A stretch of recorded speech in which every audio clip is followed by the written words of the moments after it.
bukan hari ini saja, tapi juga kalau nanti tertarik ikut program dan selama 5-6 bulan ini mudah-mudahan bisa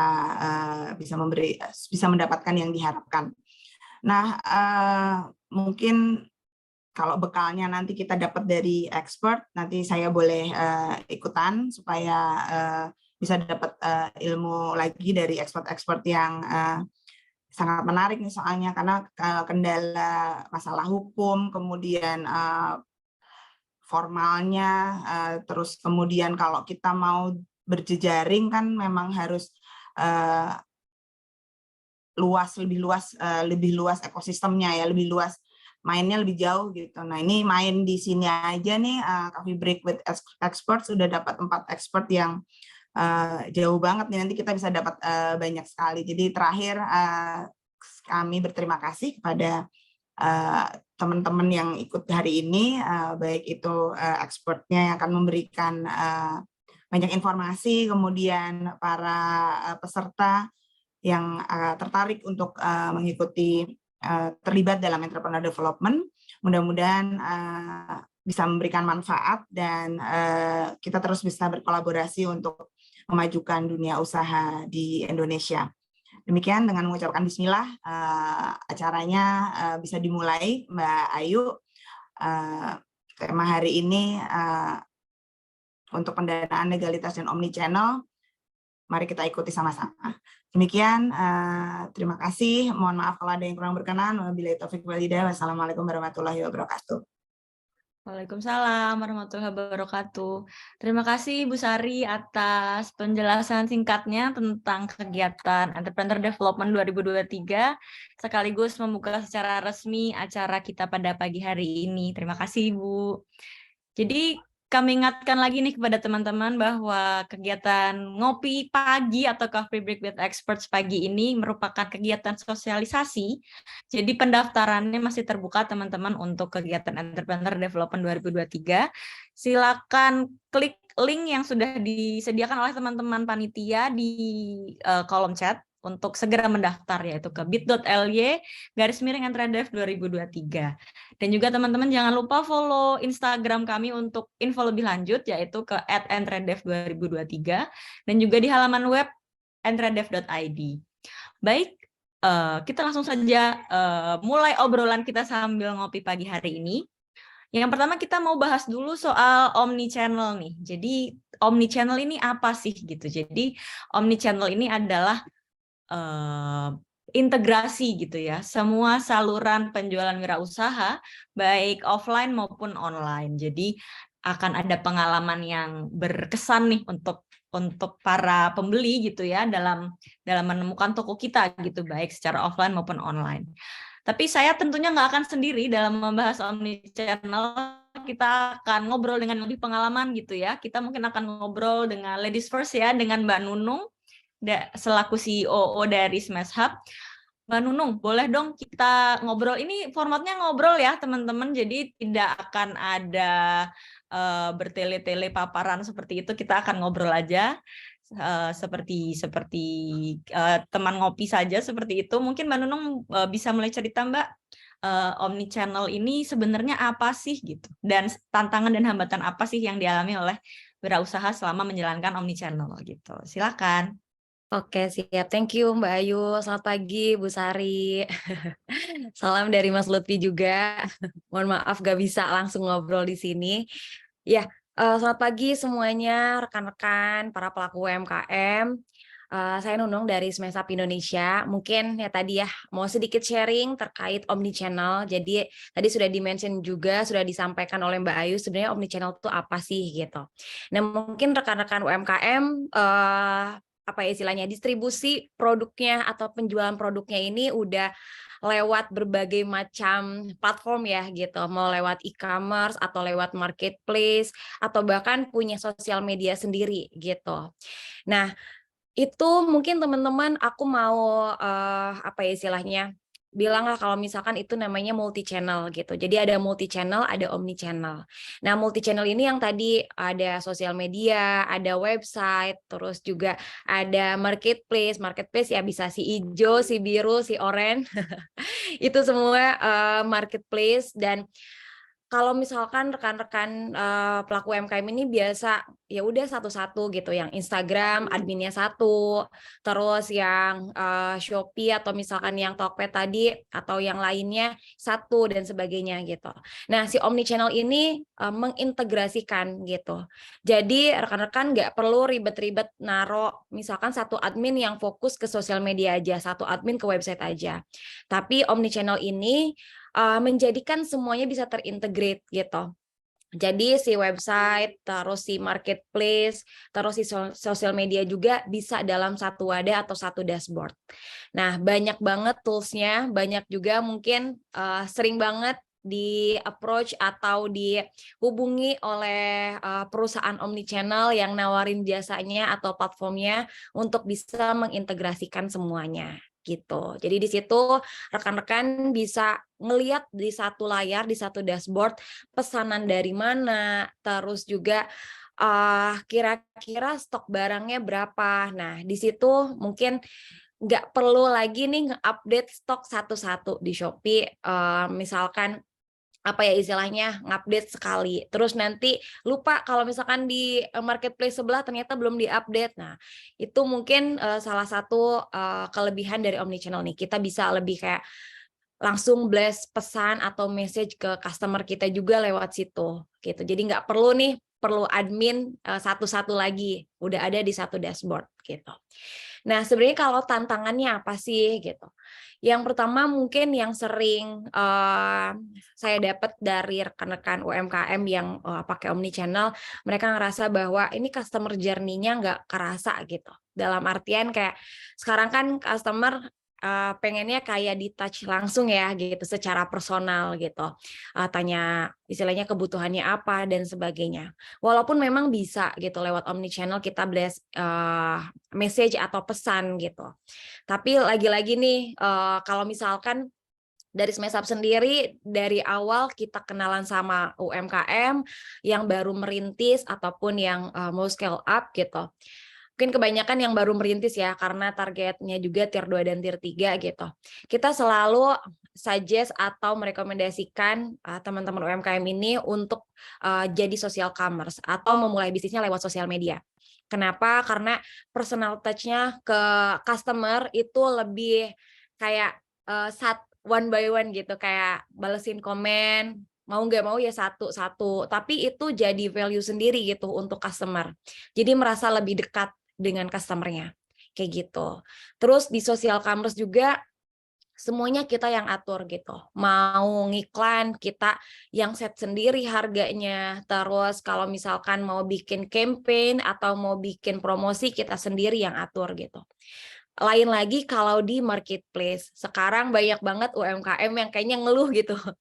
Sering banget dapat keluhan kayak Mbak, kok sekarang di si ini kalau misalkan kita mau promosi harus bayar sekian ya gitu. Kalau misalkan mau ikut program kampanye 3.3 gitu atau tanggal kembar harus bayar juga ya gitu. Nah, sebenarnya makin ke sini marketplace makin apa ya? Memberatkan UMKM jatuhnya karena apa-apa harus bayar gitu. Padahal UMKM ini sendiri ya produksi, promosi itu kan harus diperhitungkan juga, apalagi untuk yang baru merintis. Jadi kalau Smeshop dari awal selalu ngasih rekomendasi, yuk kita mulai dari buat sosial media, mau lewat Facebook atau misalkan lewat Instagram dulu gitu. Baru kalau misalkan dirasa aku pengen marketplace gitu, pakai marketplace ya silahkan gitu. Kan buka toko juga kan gratis ya di marketplace, bisa dicoba. Tapi ya memang itu tadi sih tidak boleh ketergantungan di marketplace sendiri. Seperti itu mungkin Mbak Ayu kalau dari pengalaman kita.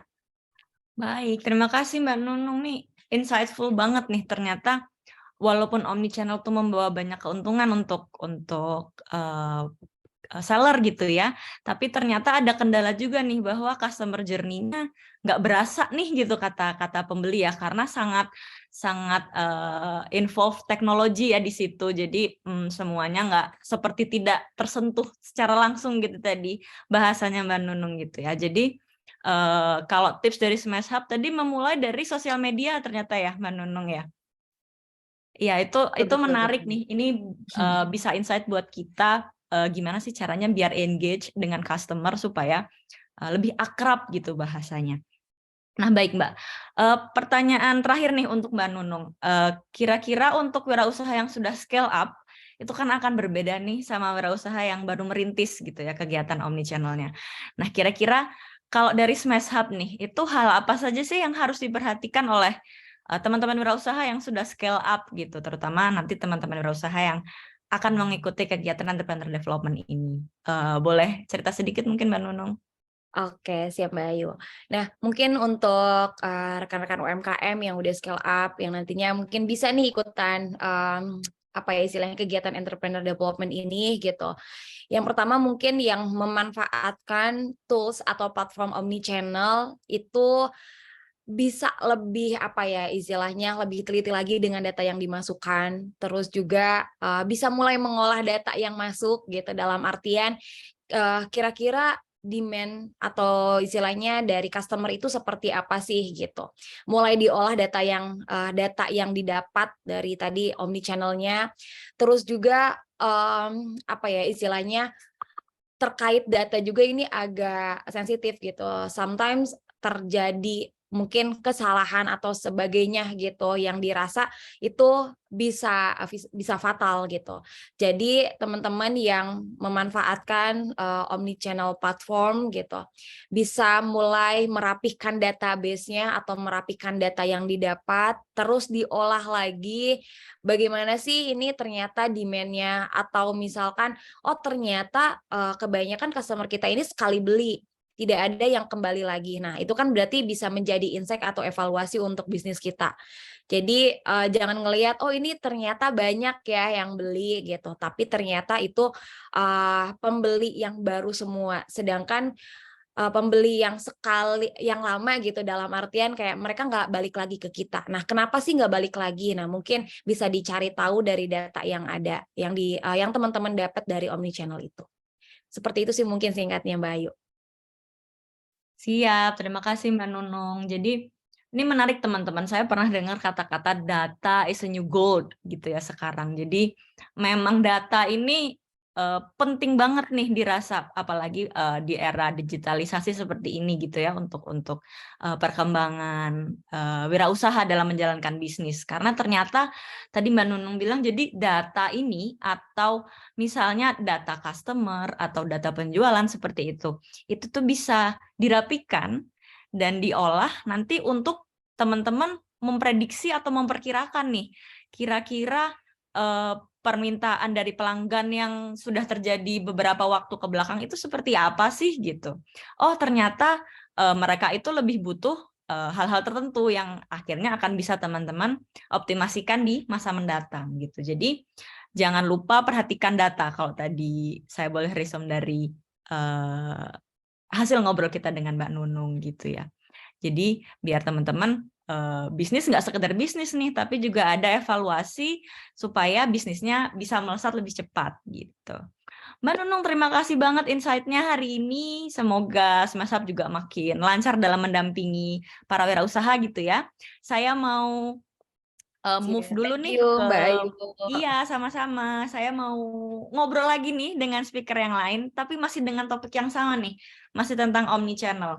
Kalau yang tadi kita lebih fokus kepada platformnya, yang sekarang kita mau bahas dari sisi logistik nih, dari sisi gudang dan logistik.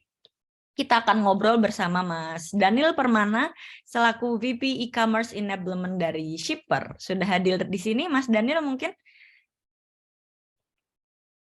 Halo, selamat pagi. Pagi, Mas Daniel. Kita baru ketemu nih. Terima kasih sudah menyempatkan hadir pada pagi hari ini. Ya, makasih Mbak Ayu. Iya. Jadi ini kita langsung aja ngobrol santai ya Mas ya. Jadi Siap. teman-teman di sini nih mau belajar nih tentang omnichannel untuk wirausaha, tapi wirausahanya sudah scale up nih ceritanya, sudah naik kelas nih gitu. Jadi Siap. teman-teman pengen tahu nih kegiatan omnichannel untuk wirausaha yang sudah scale up nih, kira-kira apa saja sih perbedaannya dengan wirausaha yang baru merintis gitu. Hal-hal apa yang harus diperhatikan, dan siapa tahu shipper pasti sudah banyak pengalamannya dalam mendampingi wirausaha yang sudah scale up gitu. Silakan Siap. ceritanya Mas Daniel. Oke, terima kasih Mbak Ayu, terima kasih teman-teman dari Kemenkop dan juga teman-teman UMKM ya yang sudah datang, sudah hadir pagi hari ini. Ya, jadi mungkin saya perkenalan dulu sedikit ya. Saya Daniel. Jadi saya VP E-commerce Enablement di Shipper. Nah, sebenarnya apa itu gampangnya? Saya itu memanage sebuah omnichannel platform yang namanya AloShop. Kita kebetulan baru launching beberapa bulan lalu.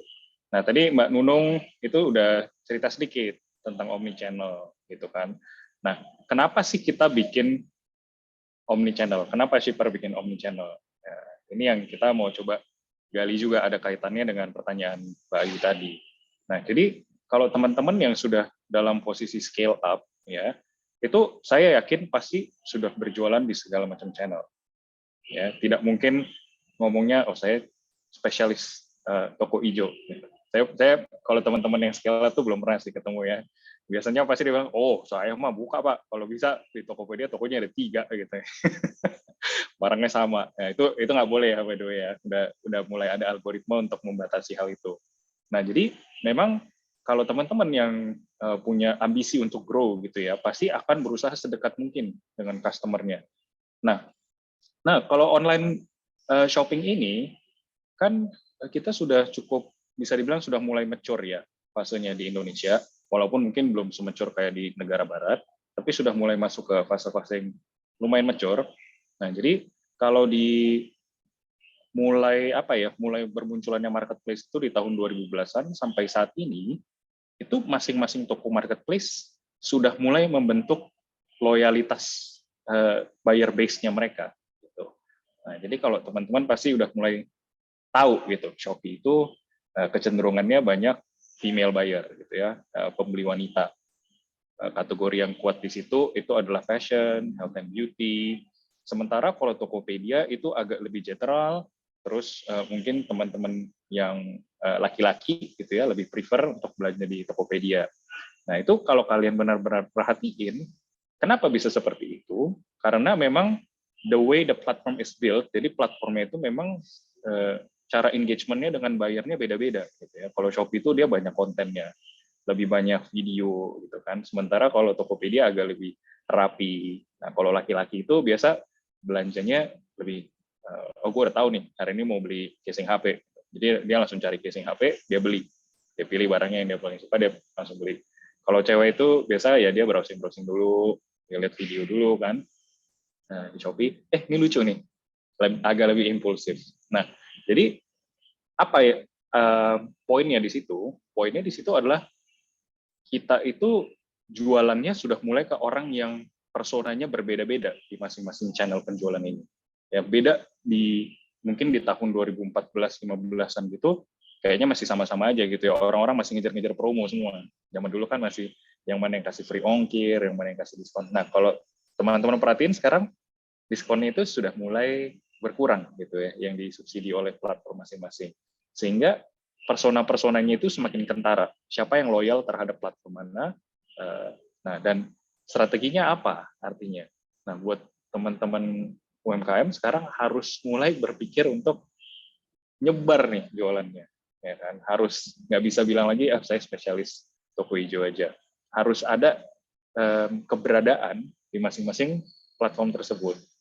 Nah, belum lagi belakangan ini ada satu platform baru lagi nih, teman-teman, ya kan? Ada namanya TikTok Shop. Nah, ini mungkin kalau udah mulai banyak ya hangat perbincangannya di teman-teman UMKM. Ini TikTok gimana nih cara jualannya? Ini seperti makhluk yang berbeda lagi nih.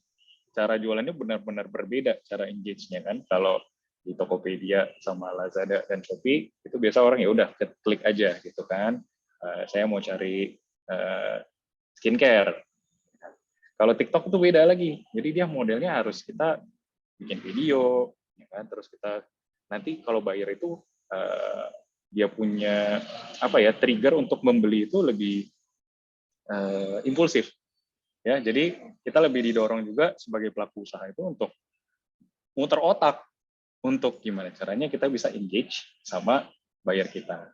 Nah, belum lagi tadi Mbak Nunung cerita social commerce, ya kan, ada beberapa segmen buyer tertentu yang memang lebih terbiasa untuk belanja melalui WhatsApp, melalui Facebook, itu ada. Nah, jadi kuncinya kalau saya boleh tarik ke belakang sedikit, teman-teman harus tahu produk yang kalian jual itu target pasarnya siapa, laki-laki, perempuan, anak usia remaja, orang tua. Nah, kemudian disesuaikan, saya harus buka toko itu di mana, ya kan? Karena kalau misalnya kalian memang jualannya ke let's say ke perempuan gitu, maka bisa jadi fokusinnya di Shopee. Nah, itu Tokopedia mungkin nggak terlalu perlu. Ya. Nah, kaitannya dengan omnichannel apa? Ini adalah salah satu misi kenapa akhirnya Shipper kita membuat platform omnichannel ya, Haloshop. Mungkin kalau teman-teman penasaran boleh coba cek juga di haloshop.com. Saya nggak terlalu banyak jualan hari ini. Ya, tapi inilah salah satu alasan kenapa kita bergerak dari murni hanya penyedia jasa logistik dan pergudangan menuju kepada solusi software, ya, omnichannel platform. Karena kita lihat berjualan online itu makin ke sini tidak semakin mudah, makin kompleks. Ya, channelnya juga makin banyak, masing-masing channel juga ada kompleksitasnya masing-masing.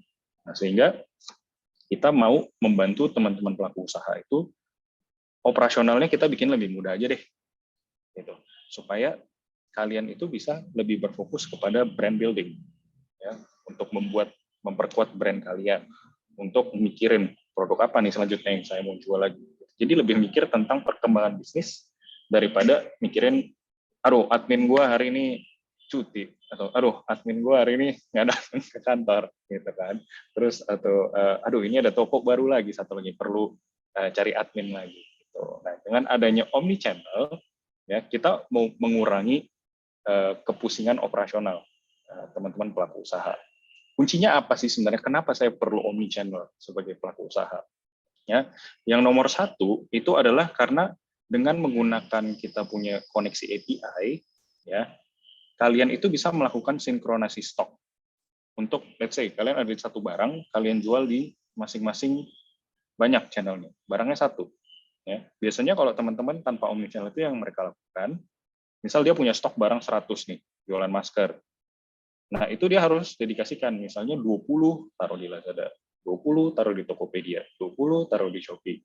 Ya, tergantung volume penjualan di masing-masing marketplace. Dengan adanya omnichannel, itu stoknya bisa disinkronisasi di semua channel. Jadi, misalnya masker tadi kalian punya stoknya 100, itu akan ditampilkan di semua channel itu 100. Ya, jadi semuanya benar-benar real time stoknya itu. Nah, nanti misalnya ada penjualan terjadi di let's say di Shopee, ya kan? Berarti berkurang 1 jadi 99. Dengan API tadi, nah, kita akan tarik datanya, oh, stoknya berkurang nih di sentral, dan akan ditembak kembali data stok terkini ke channel-channel lain. Sehingga teman-teman itu nggak usah pusing, aduh ini stoknya yang mana nih yang khusus buat Lazada, masih ada nggak ya, masih ada nggak ya, gitu. Nah, itu yang pertama. Terus yang kedua, kalau teman-teman yang apalagi yang produknya banyak ya, saya tahu seller itu ada yang SKU-nya sampai ribuan. Yang sampai ribuan itu, misalnya dia setiap kali ada barang baru, atau setiap kali dia mau ganti harga, dan let's say tokonya ada 5 gitu ya, ada di Shopee 2 misalnya, di Tokopedia ada 2 lagi, di Lazada 1. Itu mesti ngerjain satu-satu. Upload, aduh ini harganya saya hari ini mau turunin nih dari 100.000 jadi 70.000. Ganti untuk satu produk 5 kali. Habis waktu cuma buat ngelakuin gitu-gitu aja. Ya kan sayang waktunya. Nah, antara waktunya sayang atau kalian habis duit untuk ngebayarin admin. Gitu kan. Belum kalau adminnya nggak datang kerja hari. Itu sebel banget. Nah, jadi dengan adanya software omnichannel Haloshop itu, yang kita bantu adalah kita sentralisasi semuanya untuk bisa dilakukan sekali aja. Jadi kalau teman-teman mau edit, mau upload produk, nah itu tinggal dilakukan di dalam Haloshop. Sekali aja, sekali klik, semuanya itu langsung ketembak ke semua channel penjualan kalian.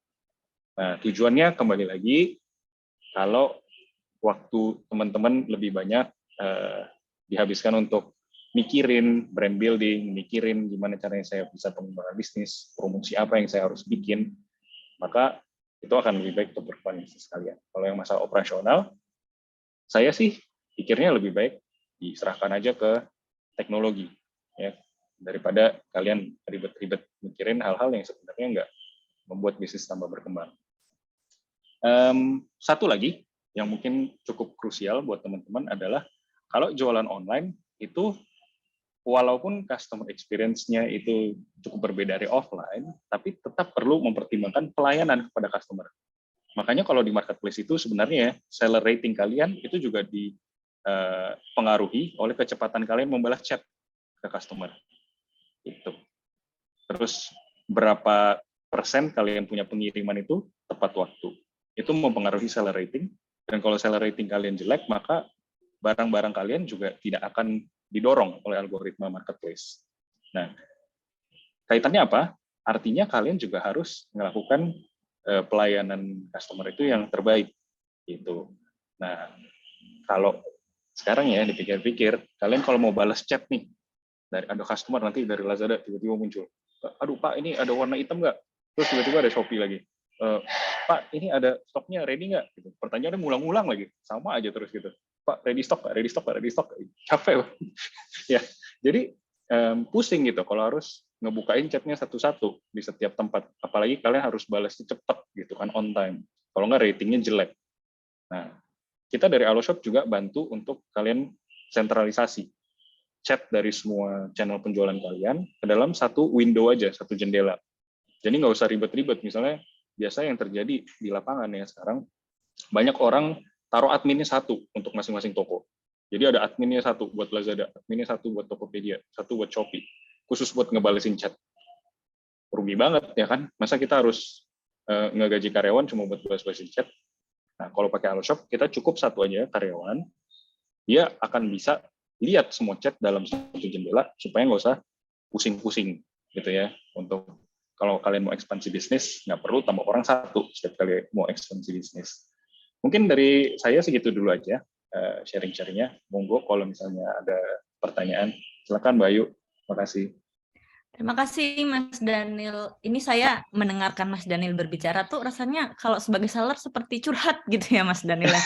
Jadi sedikit, iya juga ya gitu. Jadi pasti teman-teman wirausaha yang sudah scale up tuh pasti mengalami lah. Jadi banyak channel yang ngechat berbeda, stoknya sama tapi inputnya berbeda. Itu lumayan memakan waktu dan merepotkan gitu. Apalagi tadi ada kata kunci dari Mas Daniel bahwa kalau kita tidak perform dalam membalas chat, lama balasnya, lama kirimnya, istilahnya marketplace juga tidak akan jatuh cinta gitu sama kita sebagai seller gitu. Kita malahan tidak kalau akan... saya boleh bilang marketplace lebih jahat Mbak daripada kita jualan offline ya.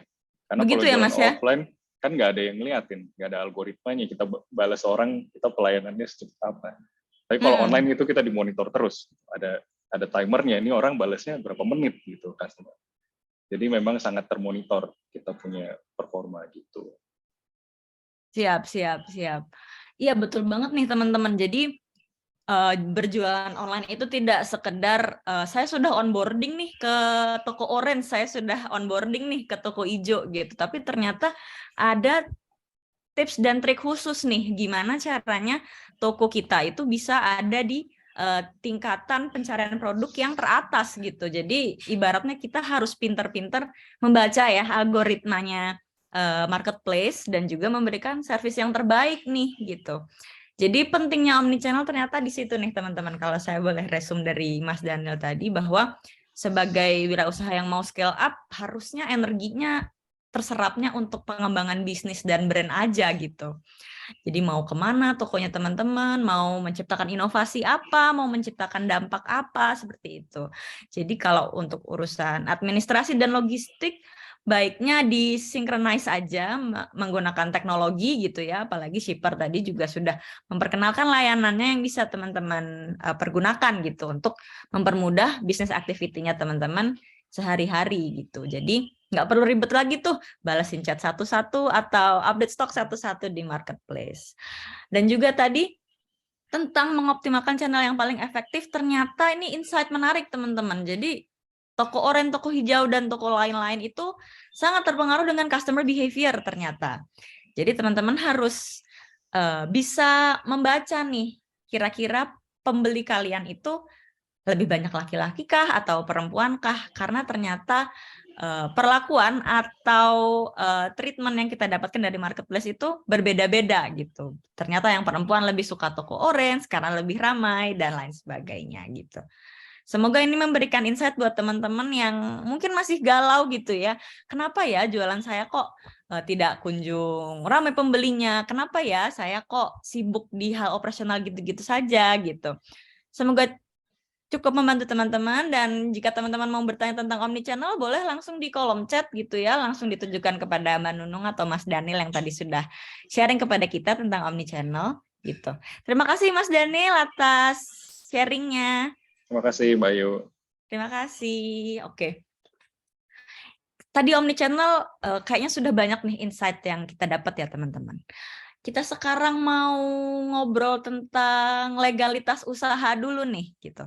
Jadi tadi omnichannel kita udah ngobrol santai gitu ya. Nah, kalau legalitas nih saya harus agak resmi nih karena takut banget nih masalah hukum, tapi memang masalah hukum tuh kadang-kadang menjadi isu yang wirausaha kadang antara takut, nggak berani, tapi juga butuh seperti itu. Kayaknya akan lebih oke kalau kita melihat paparan maupun penjelasan dari Kak Rike nih selaku CEO Kontrak Hukum. Jadi pasti sudah banyak banget pengalamannya dalam mendampingi wirausaha yang mau scale up, yang galau tentang masalah hukum gitu. Boleh?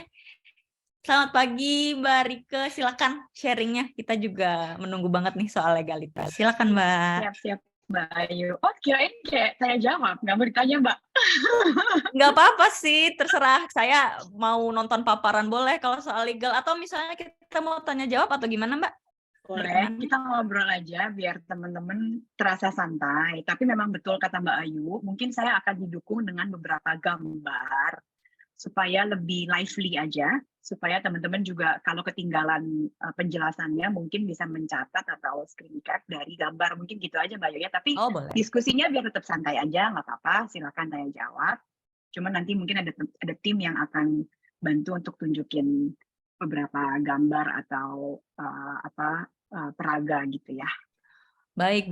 Siap Mbak Rike. Berarti ini kita sambil ngobrol, sambil juga akan dibantu dengan slide ya teman-teman, supaya teman-teman bisa lebih jelas nih konteksnya ini kita sedang ngobrolin apa gitu. Baik, kita mau tahu dong Mbak Rike, kira-kira bisa cerita nggak sebenarnya seberapa penting sih legalitas usaha untuk wirausaha yang sudah mau scale up gitu. Silakan Mbak Rike. Sure. Penting banget ya legalitas, terutama untuk teman-teman yang scale up, karena data menunjukkan ketika teman-teman scale up justru banyak masalah legal yang berdatangan ke teman-teman. Misalnya dulu pas membangun usaha, lupa nih bahwa kita dengan partner kita seharusnya punya ikatan perjanjian. Pokoknya waktu bangun usaha awal-awal mungkin cuman ya udah saya punya store segini, Anda store segitu, lalu tanggung jawab saya ini, tanggung jawab Anda itu. Tapi semuanya itu masih dalam bentuk hitam di atas putihnya tidak ada. Jadi masih dalam bentuk kekeluargaan. Namanya juga baru mau jalan usaha. Nggak taunya waktu terus berjalan, sudah beberapa bulan, sudah menunjukkan hasil, sudah ada omset. Sekarang juga mau ikutan program Entrepreneurs Development. Mulai banyak kepentoknya tuh ketika sudah masuk ke scaling up atau ke sesi growth. Kenapa? Karena lupa gitu. Oh iya, kemarin kan belum bikin perjanjian ya. Jadi gimana cara saya bisa tahu cara menuntut kewajiban si partner, padahal dia partner kerja gitu.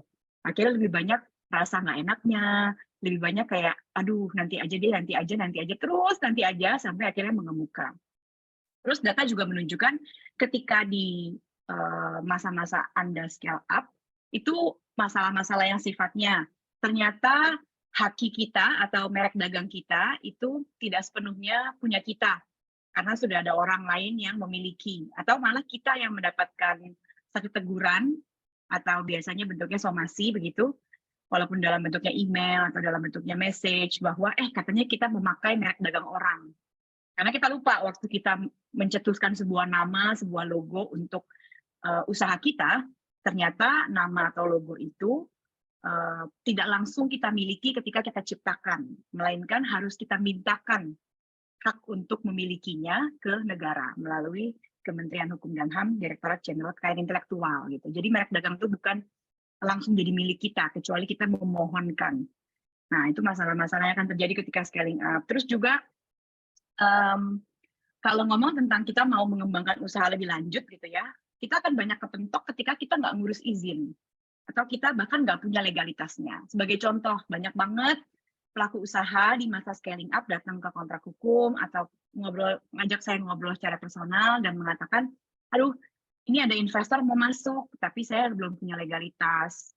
Akhirnya harus bagaimana, apakah harus membuat CV atau PT, apa yang lebih membuat investor tertarik gitu. Tidak hanya masalah permodalan investor, tapi ketika kita juga misalnya mau ikut beberapa program, mau ikut tender, atau mau ikut beberapa kerjasama, ternyata dimintakan legalitas berupa apakah bentuk badan usaha atau kontrak-kontrak di antara para pihak gitu. Jadi banyak sekali kendala-kendala yang akan dihadapi kalau kita scaling up tanpa legalitas, apalagi dengan kemudahan banyaknya peraturan-peraturan yang dikeluarkan Presiden Joko Widodo untuk mendukung teman-teman pelaku usaha memiliki legalitas, baik misalnya sifatnya izin usaha mikro, kecil, menengah ada, atau bisa memiliki NIB kalau sekarang, atau bisa memiliki perseroan perorangan kalau sekarang. Udah banyak sekali pilihan-pilihan yang memudahkan Anda, sehingga juga sudah mulai ada giginya. Apa itu giginya? Sudah ada sanksi apabila kita mengedarkan barang atau jasa tanpa mengurus perizinannya. Jadi nggak mau banget kan kita udah sukses, omsetnya besar, lalu brandnya sudah kemana-mana, ternyata legalitasnya belum kita miliki. Akhirnya semua itu hanya pusing mikirin gimana cara untuk memperbaiki langkah awal yang salah. Mungkin gitu ya, Mas Arya. Oke. Jadi menarik ya teman-teman, ternyata sepenting itu loh legalitas usaha. Ini ada DM yang masuk nih Mbak ke saya kebetulan. Pertanyaannya menarik nih terkait sama penjelasan yang Mbak Rike barusan. Jadi Monggo. legalitas dulu atau usaha dulu gitu pertanyaannya. Kalau saya ditanya, tentu usaha adalah niat dan ide Anda untuk diwujudkan ya. Jadi tanpa adanya satu ide yang ingin diwujudkan, atau kalau kita melakukan usaha pasti kita punya visi misi, atau kita bahkan sebenarnya punya misi pribadi untuk mengembangkan satu solusi, pasti harus ada dulu dong si usahanya, kemudian kita equip, kita lengkapi dengan si legalitas, karena sifat legalitas kan supporter Anda untuk lebih maju ya. Akan tetapi jangan sampai kita udah kebanyakan langkah lari stepnya, ternyata lupa legalitas belum diurus, akhirnya balik lagi ke step 1 gitu. Kan akan lebih baik kita rapi sesuai langkah daripada kita mengobati ya, daripada udah ada masalah dulu, udah ada gugatan dulu, merek dagangnya udah dipunyain orang dulu ternyata, atau misalnya kita sengketa dengan karyawan gara-gara nggak punya kontrak kerja yang sesuai dengan peraturan perundang-undangan, akhirnya malah jadi harus menutupi persoalan daripada kita cegah. Tuh, Mas Ari. Oke, ini kayaknya pagi ini banyak tamparan-tamparan nih dari speaker soal menjalankan usaha. Jadi kalau tadi soal omnichannel nih, kalau sekarang saya jadi belajar gitu ya bahwa bisnis yang scale up itu sudah tidak quote unquote lucu-lucuan lagi gitu. Oh lucu ya, saya punya bisnis yang berjualan ini, profitnya sekian setiap bulan gitu. Tapi itu semua akan kepentok gitu tadi kalau kata Mbak Rike ya, kalau kita nggak punya ikatan perjanjian misalnya sesama founder gitu. Kalau mungkin profitnya untuk wirausaha yang baru memulai mungkin belum banyak, mungkin itu tidak akan jadi masalah. Tapi ketika sudah scale up dan sudah sangat rumit operasional dan juga pembagian profit juga semakin rumit gitu ya, itu ikatan perjanjian akan istilahnya menyelamatkan teman-teman wirausaha gitu ya dari kebingungan dan rebutan seperti itu. Dan juga merek dagang ini yang suka luput ya Mbak Rike ya. Jadi tiba-tiba ada merek yang sama gitu. Ini teman-teman harus hati-hati nih. Jadi kalau belum punya badan legal ini harus wajib mengurus, siapa tahu bisa langsung kontak timnya Mbak Rike gitu ya untuk langsung punya badan usaha seperti itu. Baik. Mbak Rike, pertanyaan lagi nih. Jenis-jenis legalitas usaha. Nah, ini ternyata sudah terpampang di slide selanjutnya. Boleh cerita Mbak Rike? Silakan. Oke. Sebetulnya sudah juga termention tadi ya di dalam problem-problem yang akan dihadapi kalau teman-teman abai terhadap legalitas ya. Jadi kalau kita bagi di dalam sektor, mungkin kita bisa setidaknya membagi jadi 4 sektor. Pertama tentang legalitasnya sendiri yang berupa badan usaha. Apakah teman-teman sudah punya badan berupa, biasanya kalau untuk melakukan kegiatan usaha dan sifatnya komersil mungkin ada PT, ada perusahaan atau perseroan perseorangan, dan CV ya. Kalau yang lain mungkin sifatnya bukan untuk melakukan kegiatan usaha yang sifatnya profit, kalau yayasan ataupun koperasi dan lain-lain. Tapi PT, CV, dan perseroan perseorangan itu salah satu bentuk yang bisa teman-teman pilih untuk legalitas. Kemudian kalau hak kekayaan intelektual, tadi kita sudah sempat mention, tidak-tidaknya teman-teman pasti punya brand, punya sebutan kata, punya gambar atau logo yang teman-teman pilih untuk menjadi identitas dari usaha teman-teman. Itu kita sebut sebagai merek, merek dagang atau merek jasa. Tapi tidak hanya itu sebetulnya, mungkin juga kita memiliki hak cipta di dalamnya, mungkin juga kita memiliki desain industri di dalamnya. Cuman yang pasti teman-teman punya itu pasti merek.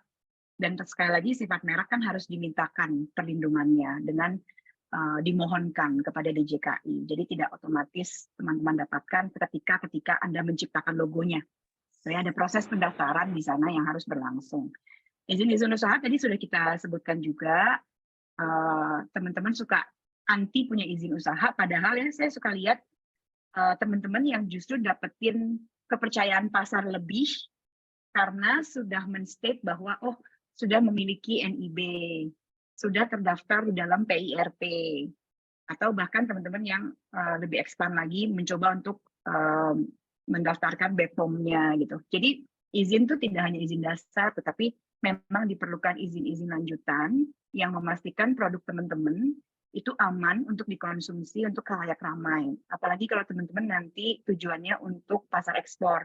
Pasti izin dasar dulu harus punya, nggak mungkin enggak, baru bisa izin-izin lanjutan yang kita sebutkan tadi. Dan sekarang sudah sangat mudah cara untuk apply izinnya, bahkan cara untuk mendapatkan sertifikasi halal, itu semua didapatkan atau mengurusnya jauh lebih mudah dibandingkan zaman-zaman sebelumnya. Dan tadi perjanjian kita juga udah sampaikan, pokoknya setiap kali kita mengikatkan diri dengan pihak lain, karena pihak dan pihak itu merupakan subjek ya di hadapan hukum, jadi mau kita sama partner, atau kita dapat kerjasama, kita dapat pendanaan, atau kita punya karyawan, itu pasti harus dibuatkan kontrak atau hitam di atas putih yang jelas. Mungkin itu Mbak Sari. Iya, siap Mbak Rike. Jadi menarik ya teman-teman, seperti yang sudah kita syaratkan nih untuk ikut entrepreneur development tuh, kalau bisa teman-teman sudah punya NIB nih minimal. Atau kalaupun belum, teman-teman harus bersedia nih membuat NIB nanti pada saat proses kegiatan seperti itu, kalau misalnya memang diterima. Jadi karena NIB itu sepenting itu kalau misalnya kata anak-anak zaman sekarang. Apalagi sekarang lagi marak nih, tadi malam saya membaca berita gitu ya, bahwa ada karya desain industri yang dijiplak gitu. Dari seniman dijiplak oleh company besar gitu. Nah, itu sangat menarik tuh sebenarnya untuk dibahas, apakah mereka belum mengurus izin desain industri dan segala macamnya. Nah, sekarang, wah ini kayaknya Mbak Rike mau bercerita tentang apalagi nih, langkah-langkahnya kah atau seperti apa nih Mbak Rike? Boleh dijelaskan? Nggak apa-apa. Dari Mbak Sari kalau ada pertanyaan apa, ini semua pendukung aja sih biar teman-teman bisa dapat insight aja. Tapi kalau ada pertanyaan langsung dari audiens atau dari Mbak Sari, biar saya jawab.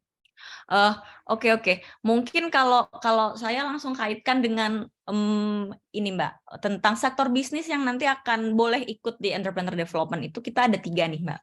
Jadi yang pertama ada sektor bisnis kria, kemudian sektor bisnis jasa dan teknologi, dan yang ketiga ada agrobisnis gitu. Kira-kira Mbak Rika bisa cerita lebih lanjut nggak? Kira-kira sektor bisnis ini apa sih yang harus diperhatikan dan misalnya adakah perbedaan dalam mengurus izin usahanya seperti itu?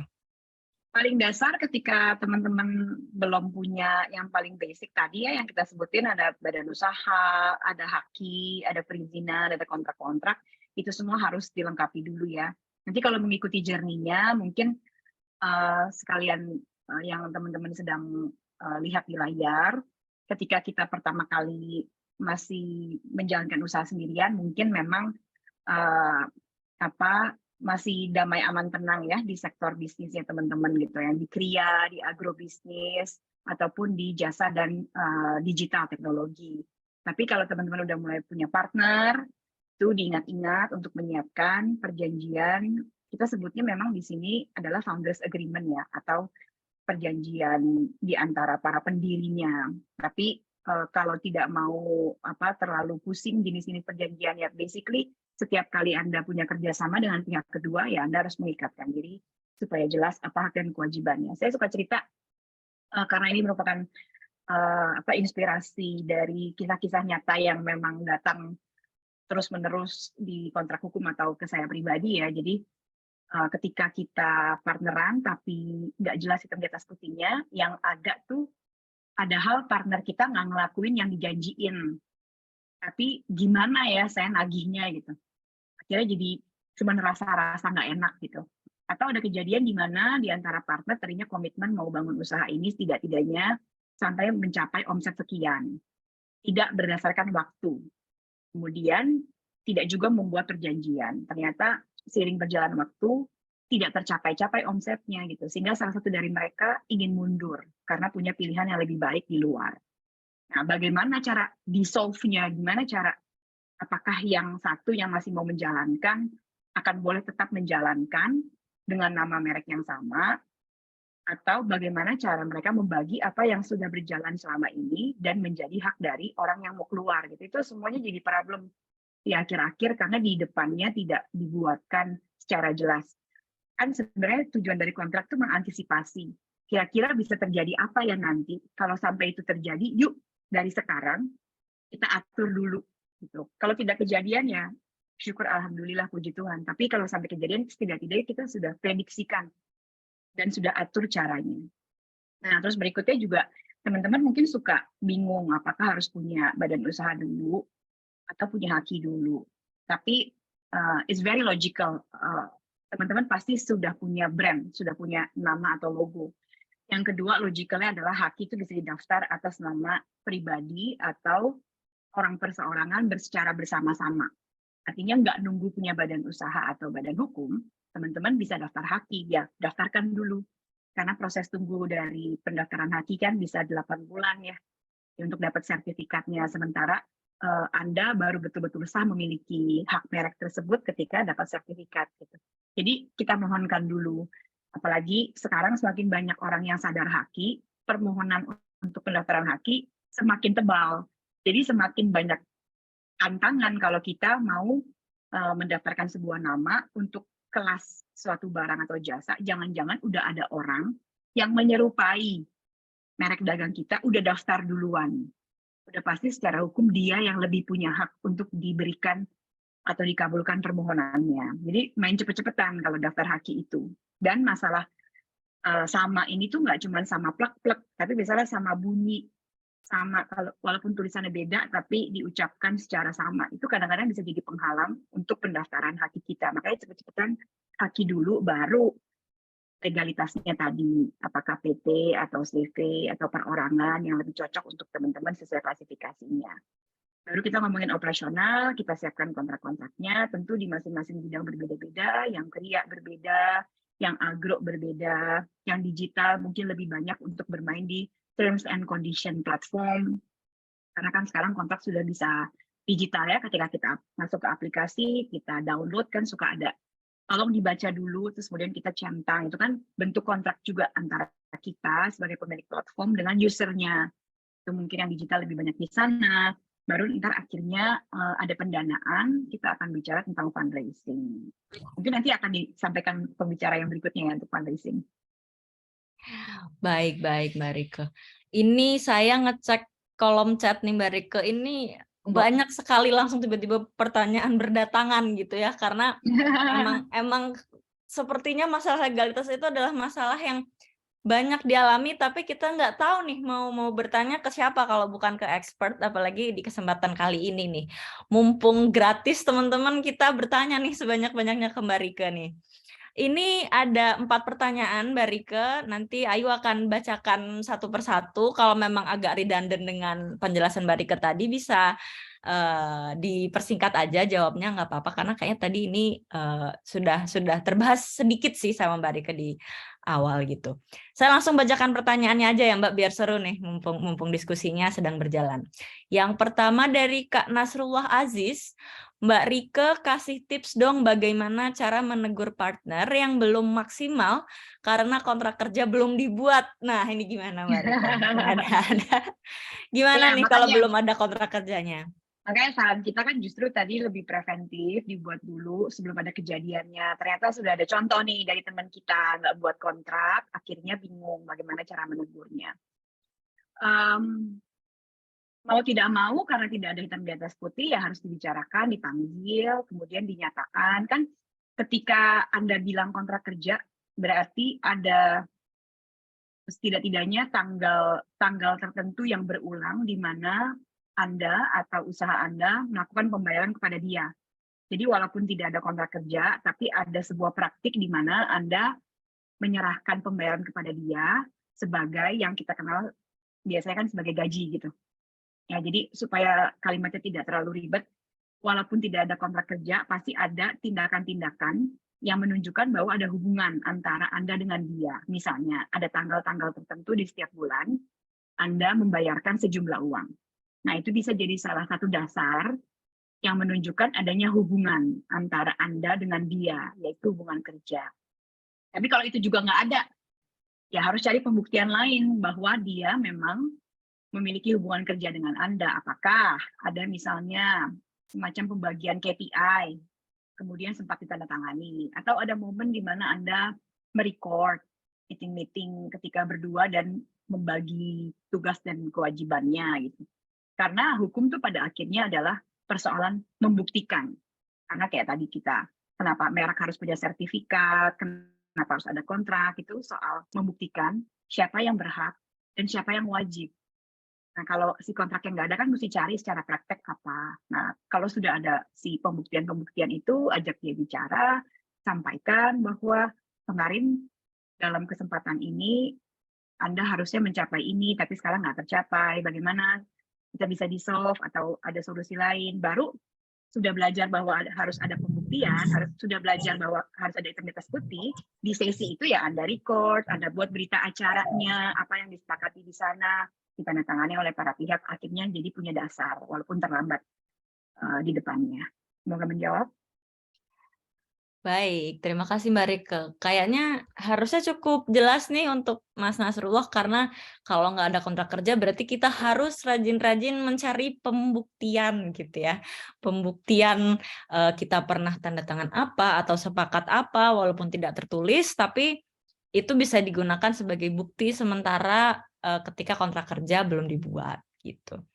Ini pertanyaan kedua nih Mbak Rike. Ini sepertinya agak nyambung sama pertanyaan pertama. Jadi dari Mas Antonius Yosef, jadi ketika ingin membuat perjanjian kerjasama dengan partner, apakah harus di hadapan notaris atau cukup lingkup internal saja gitu? Apabila kita ingin menuntut kewajiban partner kita di masa yang akan datang.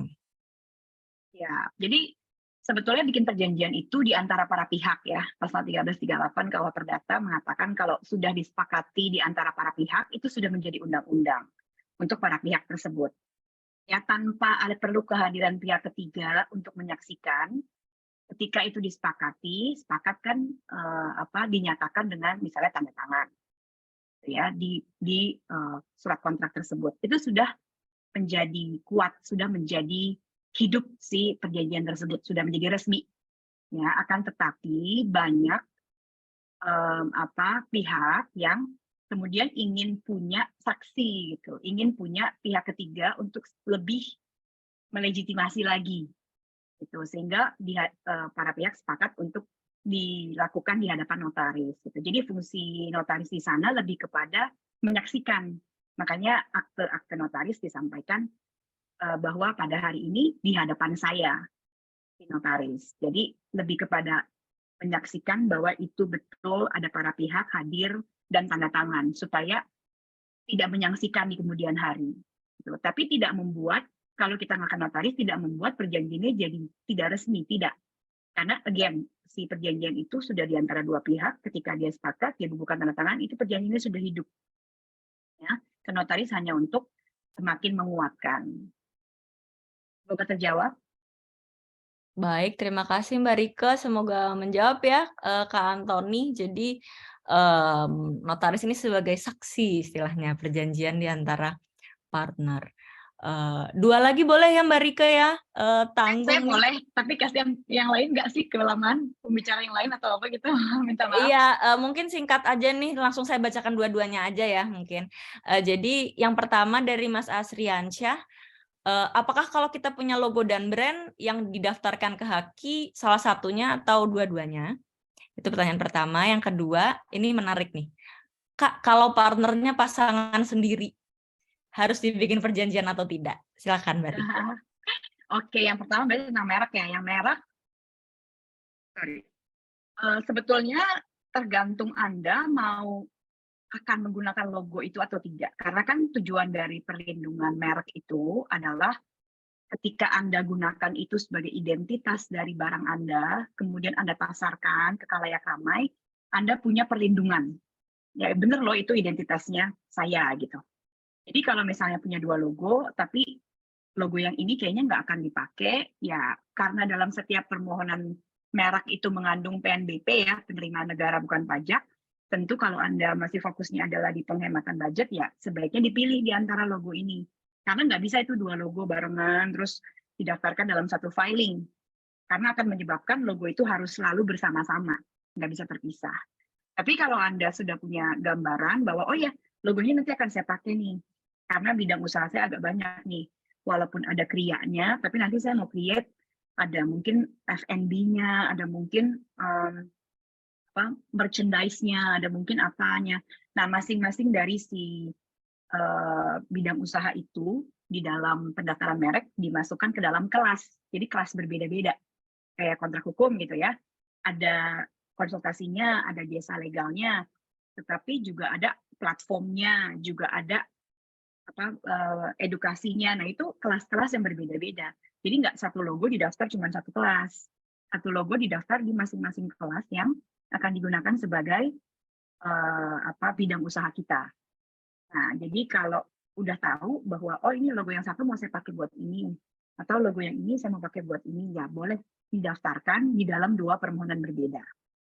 Kenapa dua permohonan berbeda? Kalau di satu kali permohonan tadi berarti logo itu harus selalu bersama-sama dipakai. Dan kalau ternyata dalam satu permohonan, begitu permohonan yang tertolak, apakah usul tolak atau tidak dapat didaftar, ada dua ya, ada ditolak, ada tidak dapat didaftar. Dua itu kalau cuma satu permohonan akhirnya jadi gagal semua. Tapi kalau dua permohonan ada kemungkinan yang satu bisa, yang satu tidak. Tergantung kelas yang didaftarkan, apakah sudah ada pihak lain yang terlebih dahulu memiliki atau mendaftarkan lebih cepat dari kita di kelas tersebut. Semoga menjawab. Yang satu lagi pasangan. Nah, definisi pasangan ini masih pacaran, udah tunangan, atau sudah suami istri. Itu perlu dijawab juga. Masing-masing status dalam hukum berbeda-beda nih masalahnya. Nah, iya, ini mungkin tadi penanya, pacaran, Mbak, pacaran, ya. Ya udah, kalau pacaran di dalam hukum belum punya hubungan. Kalau pacaran di dalam hukum belum punya hubungan, tetap dianggap sebagai dua subjek yang berbeda. Tapi kalau memang sudah ada rencana menikah, mungkin yang perlu diingat sih, kalau dua subjek yang berbeda ya Anda harus perlakukan sebagai subjek yang berbeda ya. Jadi memisahkan urusan pribadi dengan urusan profesional. Ya, kalau dia adalah co-founder, tetap dibuatkan perjanjian di antara mitra. Anda dengan dia adalah mitra kerja. Tetap dibuatkan hitam di atas putih. Justru jauh lebih harus dibuatkan hitam di atas putih supaya kita nggak banyak lebih mengalah akibat perasaan gitu ya. Terus pendaftaran mereknya bisa, kalau belum punya legalitas, belum punya badan, pendaftaran mereknya bisa atas bersama-sama, jadi punya hak yang sama masing-masing. Pendaftaran badannya misalnya karena udah berdua nggak mungkin dong perseroan perseorangan, berarti kan antara CV atau PT yang persekutuan. Pendaftaran badannya bisa masing-masing subjek, tapi nanti kalau ternyata Anda menikah, ya mudah-mudahan jodohnya ke sana, Anda sudah akan dianggap satu di dalam hukum. Sementara PT atau CV itu persekutuan, harus lebih dari satu orang. Artinya di saat Anda sudah menikah, hukum memberi waktu 6 bulan untuk Anda punya partner ketiga. Ada orang baru harus masuk di situ karena Anda sudah dianggap satu. Ya, atau kalau tetap mau berjalan seperti itu bisa, tapi harus melakukan perbuatan membuat perjanjian kawin, perjanjian pisah harta. Kalau perjanjian pisah harta sampai seterusnya Anda masih dianggap dua subjek yang berbeda dalam hukum. Semoga menjawab, Mbak Sari. Iya, siap Mbak Rike, terima kasih. Ini pertanyaan yang menarik, ada yang bantu jawab. Jika dengan pasangan tetap bikin perjanjian, bikinnya di KUA. Oke. Siap. Siap, Tapi sebenarnya siap. Mbak Sari, jangan hesitate teman-teman. Kebetulan mungkin pagi ini baru kenal kontrak hukum. Kontrak hukum sebetulnya sudah jadi mitra resmi dari Kementerian Koperasi UKM. Terima kasih Mbak Ayu, Bu Sari, hari ini boleh menghadirkan kami. Jadi kami memang punya komitmen untuk, betul kata Bu Sari, sama visinya kita ingin bikin teman-teman entrepreneur punya usaha yang sustainable, yang terus develop dari waktu ke waktu. Jadi kalau tadi kata Bu Ayu gratis, sebenarnya konsultasi di kontrak hukum memang gratis. Silahkan masuk ke platform kami kontrakhukum.com, pilih chat, nanti bisa ngobrol sama konsultan kami dan menanyakan yang Anda butuhkan sesuai dengan apa yang bisa kami layani. Terima kasih Mbak Ayu. Terima kasih Mbak Rike atas kesempatannya nih hari ini. Wah, ternyata sharingnya panjang betul nih pertanyaan dari teman-teman ya masalah hukum gitu. Karena memang nggak banyak yang bisa menyelesaikan gitu ya. Karena koridornya sangat rigid sekali kalau hukum gitu. Kalau teman-teman mau bertemu dengan para expert nih seperti Mbak Rike dalam menyelesaikan masalah bisnisnya, berarti saatnya teman-teman untuk ikut Entrepreneur Development 2023. Jangan lupa mendaftar di link yang sudah diberikan oleh teman-teman panitia di kolom chat. Semoga nanti bisa bertemu Mbak Rike ya. Semoga kita berjodoh untuk bertemu di kegiatan Entrepreneur Development 2023. Terima kasih sekali lagi Mbak Rike untuk kesempatannya. Saya mau next nih menyapa speaker yang selanjutnya. Ini kayaknya topik yang juga ditunggu-tunggu nih gitu selain omnichannel dan legalitas, karena sangat banyak teman-teman wirausaha yang bertanya pastinya gimana sih caranya mendapatkan pendanaan ini, gimana sih kenapa saya mengembangkan usaha kok susah banget nih untuk scale up, saya nggak punya dananya nih, seperti itu nih. Hari ini ada Mas Nizar dari Arkom by Hijrah yang akan cerita banyak nih soal terutama untuk wirausaha yang sedang scale up gitu ya. Mari merapat semua teman-teman. Jadi gimana caranya mengelola keuangan untuk bisa scale up dengan mudah, dan juga mungkin ada tips dan trik untuk mendapatkan pendanaan nih untuk wirausaha yang sedang scale up. Silakan Mas Nizar. Ya, siap. Assalamualaikum warahmatullahi wabarakatuh. Terima kasih Mbak Ayu waktunya. Salam hormat juga buat Bu Sari ya. Jadi teman-teman kalau dari sisi kita, mungkin dari saya nggak ada presentasi ya, nanti mungkin diskusi aja Mbak ya gitu. Jadi sebenarnya kalau bicara soal pendanaan, yang paling awal itu sebenarnya kadang yang dihadapi sama UMKM adalah bagaimana UMKM sendiri punya kredibilitas untuk bisa mendapatkan pendanaan itu sendiri gitu. Nah, sebenarnya yang paling penting kalau misalkan untuk UMKM nih, saya yakin mungkin di sini juga berbagai macam ya kan. Kalau kita merujuk kepada Perpres itu kan UMKM itu banyak ya, ada yang mulai dari pemula sampai ke mapan gitu ya. Dan itu kadang dari cara mereka melakukan pengelolaan keuangan juga suka beda-beda gitu. Nah, cuma kalau misalkan di tahap awal, yang paling penting sebenarnya buat UMKM tuh yang pertama adalah buat catatan keuangan sih. Itu yang sebenarnya yang memang menjadi hal yang paling penting. Karena banyak nih permasalahan UMKM gitu ya, yang akhirnya itu diawali karena memang mereka tidak komitmen untuk melakukan pencatatan keuangan. Dan kadang permasalahan-permasalahan yang muncul dari hal sederhana, misalkan UMKM itu belum memisahkan antara keuangan perusahaan dengan keuangan pribadi gitu ya. Nah, itu yang kadang menjadi masalah gitu ya. Nah, sehingga waktu dimintakan pertanggungjawaban dari sisi laporan keuangan dan lain-lain gitu ya, itu yang akhirnya mereka belum bisa provide. Dan kadang itu yang menjadi aspek administrasi yang menyebabkan si UMKM sendiri tidak bisa mengakses ke lembaga keuangan terkait dengan pembiayaan ataupun permodalan gitu. Nah, itu yang paling paling awal. Nah, mungkin di awal saya pengen discuss terkait dengan strategi pengelolaan keuangannya. Jadi kalau misalnya buat UMKM nih, yang pertama strategi pengelolaan keuangan yang paling penting itu adalah bagaimana teman-teman bisa memisahkan keuangan pribadi sama perusahaan. Itu yang paling penting. Dan bagaimana tadi komitmen untuk melakukan pencatatan keuangan secara sederhana. Nah, kita juga dari sisi Arkom sendiri, kita sebagai part of Hijrah gitu ya, kita dari Hijrah Bank sendiri itu ada aplikasi namanya Hijrah Bank. Nanti teman-teman juga bisa cek di Play Store gitu ya. Nah, itu ada momen di mana teman-teman kalau misalkan sudah buka akun itu bisa memisahkan antara mana yang untuk pribadi dan mana yang untuk bisnis gitu. Nah, itu penting banget karena sebenarnya dari sana teman-teman bisa melihat gitu ya, dalam hal mengelola keuangan jadi lebih mudah. Karena dari sana teman-teman bisa melihat apakah perkembangan perusahaan dari teman-teman ini dilihat dari catatan-catatan atau laporan keuangannya itu memang berkembang atau tidak gitu ya. Nah, nama aplikasinya Hijrah Bank ya, di Play Store udah bisa dilihat teman-teman.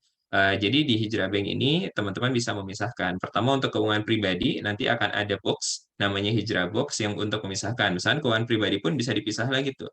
Misalkan ada untuk tabungan, ada untuk jalan-jalan, ada untuk acara keluarga dan lain-lain. Itu bisa se-customisasi itu gitu ya. Dan yang kedua, kalau misalkan teman-teman udah buka akunnya, kita juga punya salah satu layanan juga yang memang spesifik untuk bisnis. Di sana teman-teman bisa lakukan pencatatan sederhana dari setiap transaksi keuangan yang dilakukan gitu ya. Yang mana dari sana teman-teman juga nanti bisa download catatan yang sudah dilakukan oleh teman-teman.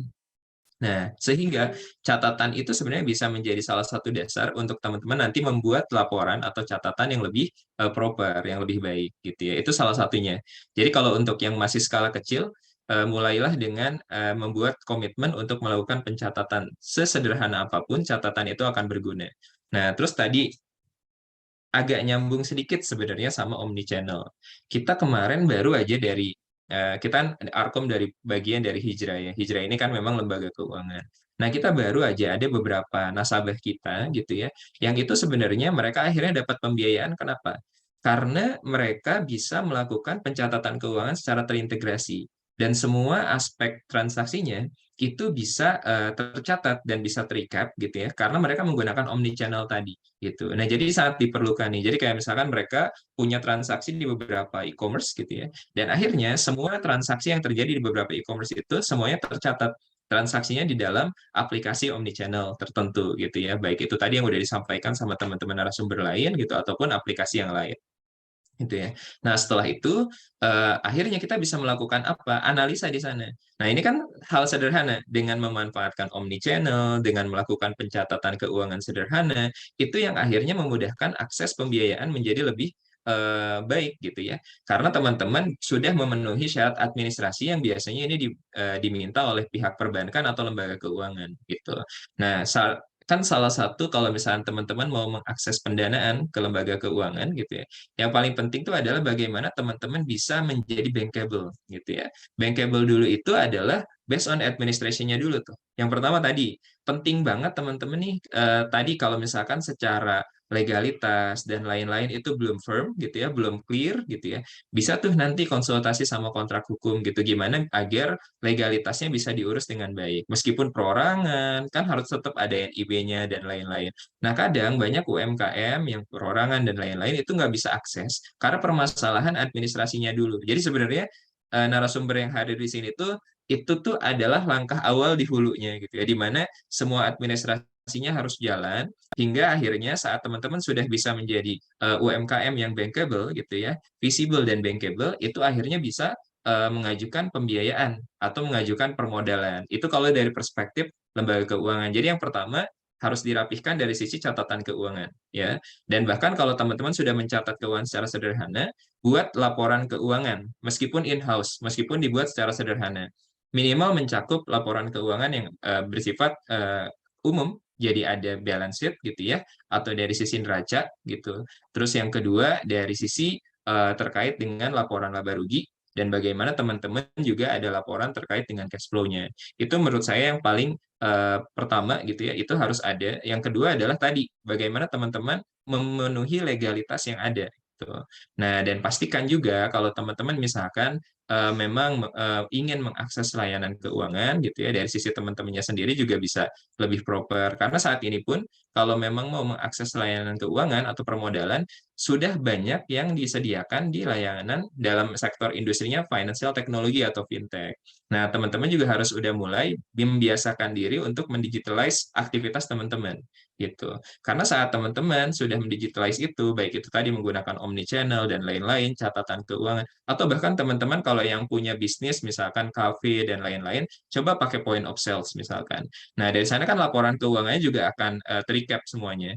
Nah, saat misalkan semuanya sudah rapi, itu menjadi hal yang positif sebetulnya saat teman-teman mau mengajukan gitu ya. Nah ini yang paling penting karena ini yang paling sering kita temuin. Bahkan beberapa layanan kayak misalkan di dalam kita Arkom sebagai bagian dari Hijrah, di Hijrah sendiri kan ada layanan alami peer-to-peer lending. Nah sekarang ada produk di mana para pengusaha yang memang misalkan menggunakan aplikasi misalkan point of sales gitu ya, tadi menggunakan omnichannel dan lain-lain, itu mungkin akan memiliki peluang lebih besar untuk mendapatkan pembiayaan. Karena apa? Karena aspek tadi pencatatannya itu bisa dilakukan analisa oleh tim dari risk management dari lembaga keuangannya, dan itu bisa lebih memberikan kepercayaan. Karena kenapa? Itu kan datanya real time gitu, dan datanya terrecord secara sistem, bukan yang bisa dibuat-buat atau misalkan di manipulate gitu ya. Nah itu adalah salah satu hal yang paling penting sih sebetulnya. Kalau misalkan bicara soal bagaimana kita ingin mendapatkan pendanaan, adalah salah satunya pencatatan dan kerapihan administrasi dari keuangan ditambah tadi legalitasnya. Dan tadi dari kontrak hukum saya rasa sangat luar biasa, bisa menjadi alternatif buat teman-teman nih kalau misalkan masih mengalami masalah administrasi dari sisi hukum. Dan tadi omnichannel pun menjadi salah satu alternatif untuk apa? Merecap seluruh catatan sehingga itu memberikan visibility yang lebih clear untuk rekan-rekan di lembaga keuangan. Itu ya recap dari apa yang mungkin bisa saya sampaikan. Terus yang kedua, mungkin ada yang bertanya juga gitu ya, kapan sih sebenarnya kita saat menjalankan usaha itu butuh permodalan gitu ya. Nah, kadang kalau misalnya kita bicara permodalan saat ini tuh agak macam-macam gitu. Kalau dulu kan mungkin ya permodalan itu kan lebih spesifik biasanya orang-orang tuh perlu ke lembaga keuangan atau misalkan bank atau non-bank, misalkan ada bank, ada fintech dan lain-lain. Nah, tapi kadang sekarang permodalan itu semakin luas. Kadang ada beberapa UMKM juga yang memerlukan polanya itu adalah pola permodalan dalam artian investasi dari seseorang untuk masuk gitu ya ke dalam permodalan bisnisnya menjadi capitalnya mereka gitu ya, dan sistemnya misalkan ada bagi hasil dan lain-lain. Nah ini sebetulnya menarik teman-teman. Nah jadi artinya memang saat ini kalau teman-teman mau mengakses permodalan ada 3 yang sebetulnya teman-teman bisa mulai pertimbangkan. Yang pertama adalah terkait dengan adanya social fund gitu ya. Social fund itu biasanya ada dana dengan model crowdfunding dan sifatnya sosial yang bisa dimanfaatkan untuk UMKM gitu, untuk modal produktif. Nah, ini biasanya buat UMKM yang mungkin baru merintis ya. UMKM yang baru merintis usaha sudah ada rencananya atau misalkan bahkan sudah mencoba melakukan bisnis sedikit-sedikit, marketnya juga ternyata udah ada gitu ya, ternyata produknya juga bisa diterima, penjualannya udah terlihat gitu ya, coba gitu. Itu untuk apa? Untuk scale up usahanya, tapi memang masih kecil. Mungkin buat teman-teman yang masih pada scale micro gitu ya, atau misalkan ultra micro, ini boleh dicoba gitu. Dan Arkom pun salah satu yang sudah bekerja sama atau sudah melakukan beberapa inisiasi kerjasama dengan yang menyediakan social fund ini gitu. Di mana nanti teman-teman akan bisa melakukan campaign untuk crowdfunding gitu ya, untuk mendapatkan pendanaan tahap awal. Jadi kalau misalnya perlu modal kayak mungkin di awal 5 juta, 10 juta gitu, itu sangat possible gitu. Dan itu dananya bersumber dari masyarakat yang memang ingin membantu para UMKM. Terus yang kedua, bisa juga dengan pola yang common, yaitu dari lembaga keuangan, baik itu bank atau non-bank. Yaitu berasal dari tadi, kalau bank misalkan dengan pola yang common saat ini, misalkan baik untuk modal kerja gitu ya, atau untuk investasi gitu, dan itu punya term and condition-nya masing-masing. Dan yang kedua, itu tadi dari lembaga financial technology yang mungkin saat ini sangat banyak penyedianya adalah peer-to-peer lending.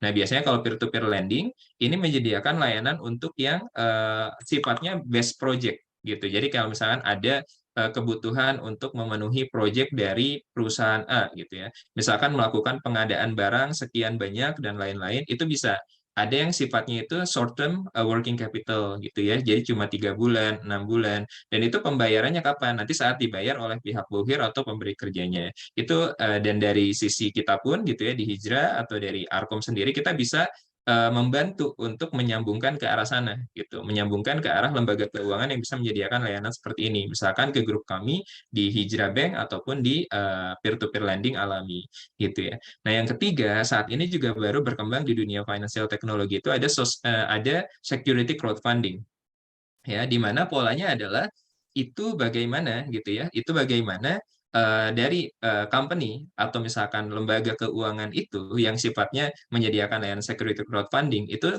menyediakan syirkah atau polanya adalah seperti sukuk. Ada kepemilikan modal yang diberikan kepada apa yang masuk ke dalam usaha. Artinya ada modal yang diberikan kepada teman-teman UMKM. Dan nanti sifatnya adalah berbagi hasil disesuaikan dengan term and condition yang disepakati. Nah, itu mungkin tahap awal. Nah, pasti nanya, oke, kita misalkan udah jalanin bisnis, kita tuh kapan ya kira-kira mau mau mengajukan gitu. Nah, ini tuh sebenarnya yang paling tahu adalah teman-teman sendiri dari teman-teman UMKM karena teman-teman yang ngejalanin bisnisnya gitu. Tapi ada beberapa indikator sebetulnya apakah teman-teman itu memang sudah pantas untuk mengajukan ke lembaga keuangan atau enggak. Pertama mungkin dari bisnis establishment-nya. Biasanya kalau lembaga keuangan misalkan perbankan dan lain-lain itu ada persyaratan tertentu dari bisnis udah dijalankan berapa lama. Jadi kalau teman-teman biasanya baru banget menjalankan bisnis, ini kayaknya agak berat kalau teman-teman bisa langsung akses permodalan ke lembaga keuangan seperti bank atau ke fintech. Karena biasanya mereka punya syarat kayak minimal usahanya udah jalan 1 tahun, atau bahkan di beberapa minimal udah jalan 2 tahun gitu. Nah, ini harus dipertimbangkan juga gitu. Dan ini sangat wajar teman-teman. Karena kenapa? Karena mereka pengen tahu track record teman-teman dalam hal menjalankan bisnis itu seperti apa gitu ya. Itu kalau misalkan yang paling basicnya. Terus yang kedua tadi gitu, saat misalkan ingin mengakses permodalan, pada saat kapan ya teman-teman ini udah bisa sebetulnya ke sana. Yang pertama dilihat dari sisi bisnisnya gitu. Apakah memang sudah market fit atau belum gitu ya. Jadi market fit di sini adalah teman-teman misalkan jualan gitu ya. Teman-teman misalkan di sini punya bisnis dan misalkan udah merintis sekitar 1 tahun. Nah, ini harus dipastikan KPI-nya ini harus kelihatan. Teman-teman selama melakukan penjualan itu apakah memang ada growth dari sisi revenue-nya? Misalkan ada meskipun hanya 5 atau 10%. Itu kan udah menunjukkan satu pertumbuhan bisnis gitu ya. Nah, itu adalah mulai berpikir mungkin teman-teman, oh ternyata bisnis kita tuh sebenarnya ada demand-nya karena dari waktu ke waktu menunjukkan adanya pertumbuhan. Berarti market itu menerima barang yang kita jual atau bagaimana cara internal business process atau services yang kita berikan. Itu yang pertama harus diperhatikan. Tapi kalau ternyata dari bulan ke bulan kayaknya turun terus dan lain-lain, nah ini teman-teman harus berpikir gitu, apakah memang waktu ini adalah waktu yang tepat teman-teman untuk mengajukan financing atau permodalan atau enggak? Karena khawatir adalah bisnisnya itu selalu turun, mengajukan permodalan. Nah, saat berbicara soal permodalan, ada aspek yang memang harus dikembalikan, baik dalam bentuk pokok atau bagi hasil dan lain-lain. Nah, ini yang ditakutkan adalah saat bisnis teman-teman nggak terlalu bagus, tapi teman-teman mengajukan permodalan, ujungnya adalah apa? Semakin memberatkan buat teman-teman dalam hal melakukan pengelolaan keuangan. Nah, makanya harus diperhatikan. Kalau bisnisnya udah mulai tumbuh, ada kelihatan 5-10% setiap bulannya, atau compound annual growth rate-nya juga tinggi, misalkan anggaplah di 10% gitu ya. Itu teman-teman mulai itu berpikir, oh ternyata kita bisa scale up nih gitu. Nah, terus kalau kedua, konsistensinya.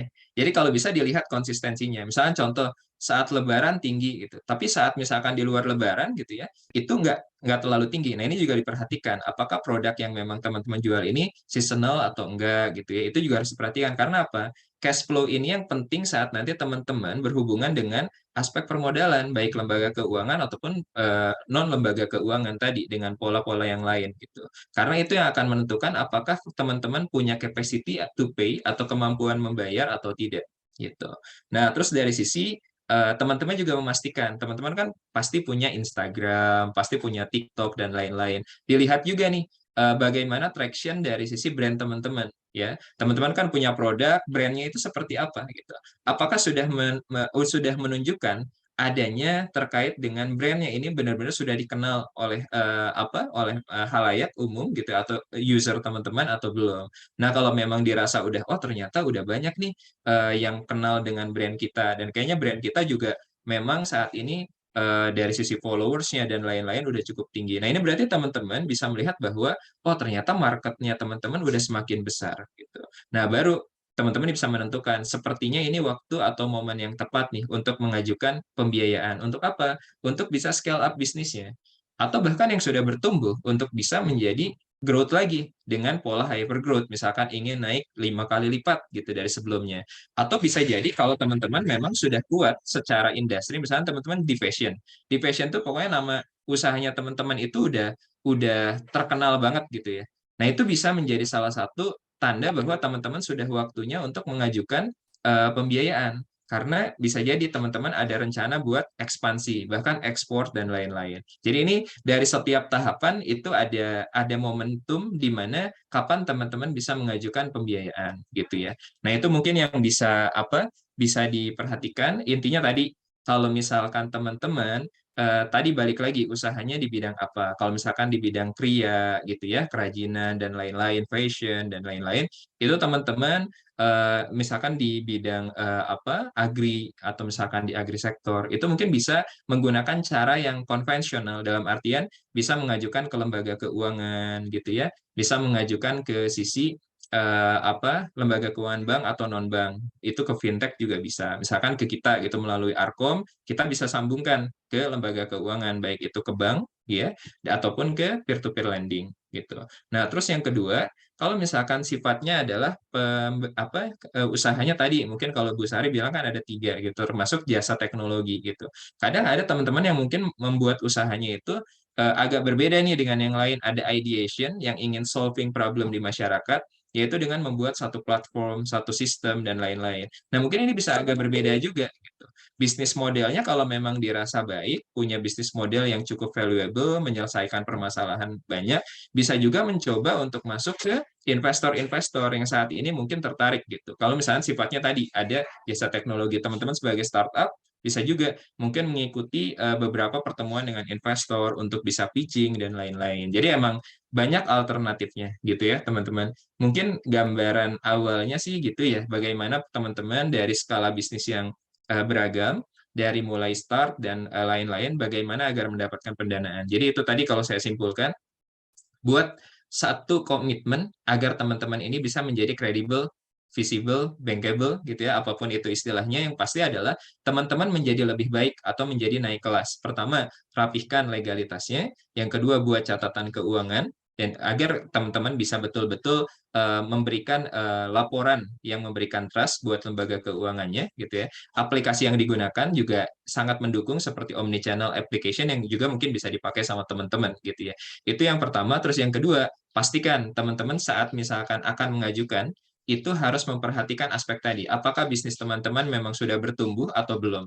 Jangan sampai teman-teman salah memilih. Akhirnya banyak hutangnya, tapi ternyata malah memberatkan untuk teman-teman, gitu ya. Tapi harus pastikan bisnisnya sudah tumbuh, sudah sustain, dan juga telah memiliki kondisi di mana teman-teman telah mencapai product market fit. Dan yang ketiga, untuk mengakses itu banyak, gitu ya. Baik itu dari sisi lembaga keuangan yang bank, non-bank atau ke fintech gitu ya, atau misalkan social fund yang memang sifatnya juga untuk produktif mendukung teman-teman, baik itu adanya optimalisasi dana wakaf gitu ya, sedekah dan lain-lain, atau yang terakhir itu adalah pola security crowdfunding juga yang saat ini sudah mulai banyak berkembang dan sudah ada izinnya juga dari OJK. Mungkin gitu teman-teman, Mbak Ayu, sekilas dari saya. Mungkin nanti kalau ada pertanyaan kita bisa bahas. Terima kasih. Baik, terima kasih banyak Mas Nizar. Ini kalau boleh pinjam peribahasa, sekali dayung 2-3 pulau terlampau ini. Jadi tadinya saya mau bertanya 4 pertanyaan, ternyata sekali present sudah langsung terjawab semua nih sama Mas Nizar soal pendanaan. Jadi ini sesi yang pasti ditunggu banget sama teman-teman gitu ya. Dan tadi sudah terjawab semua insya Allah pertanyaan dari teman-teman. Bagaimana ternyata bank itu kan lembaga yang sangat formal gitu. Jadi memang tidak bisa asal-asalan kita meminta pendanaan tanpa adanya istilahnya bankable aspek dari usaha gitu, seperti itu. Jadi ini ada pertanyaan Mas, tapi sepertinya lumayan relate dengan yang Mas Nizar tadi sampaikan. Jadi dari Mbak Marcelina, jadi kalau omset masih naik turun karena customer sudah mulai belanja offline, tapi sudah ada strategi nih pengembangan selanjutnya. Tapi omsetnya masih di bawah 30 juta. Ini kira-kira investor bisa terpengaruh sama hal ini nggak ya? Karena omset yang naik turun gitu. Boleh dijelaskan secara singkat Mas mungkin? Terima kasih.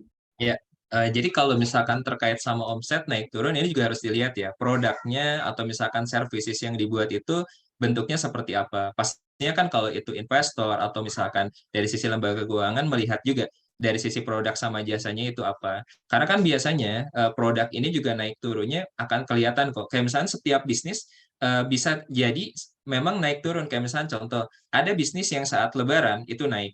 Setelah Lebaran, Syawal kemudian itu turun gitu. Nah, nanti akan dilihat kalau memang produknya itu common di industri untuk naik turun, itu sebetulnya meskipun menjadi salah satu hal yang dilihat oleh investor gitu, tapi mereka pasti akan melihat juga secara industri seperti apa gitu. Jadi sebetulnya itu yang mungkin masih tetap bisa diperhatikan oleh investor. Namun yang paling penting biasanya investor itu adalah melihat bahwa bisnis modelnya ini apakah memang bisa scale up atau enggak gitu ya. Bisnis modelnya apakah memang bisa scale up atau enggak.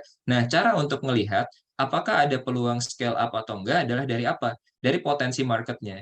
Nah, makanya ini adalah salah satu pola yang harus dilihat sama teman-teman saat misalkan teman-teman mau mengajukan ke investor. Lihat total addressable marketnya berapa, ya. Lalu terkait dengan service obtained marketnya nanti berapa gitu. Ya itu yang mungkin diperlukan. Karena misalkan contoh teman-teman misalkan kita aja misalkan bikin lembaga keuangan. Ini saya ambil contoh yang paling. Kenapa sih saat ini meskipun jumlah financial teknologi banyak, bahkan hampir 100 gitu ya. Dulu bahkan melebihi 100 sebelum ada adjustment dari OJK gitu ya. Itu kenapa? Karena memang akses pembiayaan UMKM itu baru terserap mungkin di kisaran 20-30%-nya. Yang mana itu menunjukkan bahwa masih ada peluang pasar di 70-80% yang masih bisa kita angkat. Artinya itu masih bisa ada aspek kita untuk bisa scale up marketnya gitu. Atau ceruk pasarnya itu masih banyak gitu ya. Nah, teman-teman juga ngelihat itu meskipun ada naik turun, nanti akan dilihat dari sisi perspektif industrinya apakah memang naik dan turun ini wajar dan biasanya memang ada seasonal aspek yang memang berkaitan dengan itu. Atau yang kedua adalah tadi melihat dari sisi total addressable market dan market yang bisa disasar apakah memang masih sebesar itu atau tidak gitu. Karena kalau misalnya melihat marketnya ternyata kecil dan tidak ada peluang untuk bertumbuh, justru itu yang mungkin menjadi aspek yang dilihat sepertinya bisnisnya ini nggak scalable dan lain-lain. Mungkin itu sih dari perspektif yang bisa kita sampaikan ini. Baik, terima kasih Mas Nizar. Jadi untuk Mbak Marcelina tadi semoga terjawab ya. Jadi yang bisa menilai itu nanti juga lembaga keuangan juga bisa menilai gitu. Apakah naik turunnya omset itu patut dipertimbangkan atau tidak gitu. Terima kasih banyak Mas Nizar atas kesempatannya untuk sharing. Ini sangat menarik banget gitu ya. Jadi nanti akan saya resume bareng sama penjelasan dari speakers kita yang lain. Jadi teman-teman inilah penghujung acara kita gitu ya. Jadi kalau boleh saya resume, tadi di awal kita sudah ngobrol tentang omnichannel. Jadi omnichannel ini penting agar teman-teman bisa mengoptimasi customer journey yang dirasakan oleh pelanggan dan juga omnichannel ini penting untuk meminimalisir kegiatan operasional yang akan dilakukan oleh teman-teman selaku pelaku usaha seperti itu. Jadi teman-teman harus banyak-banyak berempati gitu ya terhadap para customer seperti itu. Itu kuncinya omnichannel. Kemudian tadi juga kita ngobrol dengan Kak Rike dari Kontrak Hukum. Jadi legalitas usaha ini sangat penting teman-teman untuk preventif gitu ya, kejadian-kejadian luar biasa yang bisa merugikan teman-teman di belakang. Ini sebaiknya dibereskan dulu di awal dengan cara membuat legalitas usaha maupun perjanjian-perjanjian yang akan mempermudah kegiatan usaha teman-teman. Dan juga untuk mengikuti kegiatan entrepreneur development ini, penting untuk teman-teman untuk memiliki minimal NIB gitu ya. Dan ataupun kalau belum punya NIB, teman-teman harus bersedia membuat NIB nanti pada saat kegiatan seperti itu. Jadi jangan lupa urus legalitasnya ya teman-teman, seperti itu. Dan juga yang terakhir nih, yang menarik banget soal pendanaan dari Mas Nizar dari Arkom by Hijrah. Jadi yang bisa saya kutip tadi adalah kalau mau mendapatkan pendanaan itu kita harus kredibel, visible, dan juga bankable. Artinya pendanaan kita, pencatatan keuangan kita harus jelas gitu ya. Jadi teman-teman harus rajin-rajin nih untuk mencatat keuangan dan juga memisahkan box-box tadi yang katanya Mas Nizar. Jadi sekarang aplikasinya juga sudah banyak, teman-teman juga bisa download, yang Hijrah juga punya aplikasinya seperti itu. Jadi digitalisasi juga sangat penting untuk melakukan kegiatan keuangan biar teman-teman bisa memiliki kesempatan yang besar nih untuk mendapatkan pendanaan. Kapan teman-teman bisa mendapatkan pendanaan itu teman-teman sendiri yang bisa tentukan, karena sudah banyak nih ternyata ya tadi crowdfunding, ada P2P lending sebelum ke lembaga keuangan bank seperti itu. Jadi kapan teman-teman harus scale up, teman-teman sendiri yang bisa menentukan apakah teman-teman sudah punya growth, sudah market fit belum produknya, ataukah brandnya sudah lumayan dikenal gitu ya. Itu saatnya teman-teman untuk melakukan funding atau permintaan untuk pendanaan seperti itu. Menarik sekali diskusi kita pada pagi setengah siang hari ini. Mungkin teman-teman juga sambil ngopi, ada juga yang sambil siap-siap untuk makan siang gitu. Ini sudah hadir kembali bersama kami Ibu Destriana Sari selaku Asisten Deputi Konsultasi Bisnis dan Pendampingan Usaha, Deputi Bidang Kewirausahaan. Mungkin Bu Sari mau ini Bu, ada closing statement gitu istilahnya tentang apa yang sudah kita pelajari pada pagi setengah siang hari ini. Silakan Ibu. Oke, terima kasih Mbak Ayu, Mas Nizar, Mbak Nunung, Mas Daniel, Mbak Rike. Ini coffee break tapi kok daging ya? Kalau coffee break itu kan minum kopi ya, kopi teh gitu, ringan-ringan dan lucu. Ini daging semua, kenyang rasanya. Sebelum makan siang udah kenyang yang nikmat. Saya yakin ya kalau semua teman-teman di sini berpegangan bahwa legalitas itu nomor satu. Kemudian tadi yang pencatatan keuangan itu nomor 2-nya. Saya yakin semuanya masalah akan terselesaikan sih sebenarnya. Karena kadangkala kita mengharapkan dukungan, tetapi ketika kembali kepada pelaku bisnisnya ada banyak kendala yang memberatkan. Salah satunya yaitu kalau belum formal, kalau mau punya usaha tidak dikenal kan, formal itu kan declare pada pemerintah ya, dicetatkan bahwa siapa saya gitu. Kalau kita nggak punya KTP kan kita nggak bisa ngapa-ngapain ya. Jadi ya kalau mau berusaha harus ada NIB supaya dikenal, sudah tercatat. Ketika sudah tercatat, dicatatnya ini di mana nih posisinya gitu.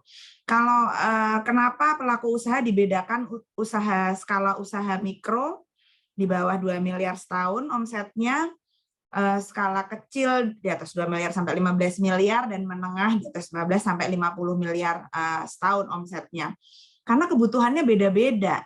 Dan kalau declare-nya bisa dilihat dari pencatatannya itu jelas gitu.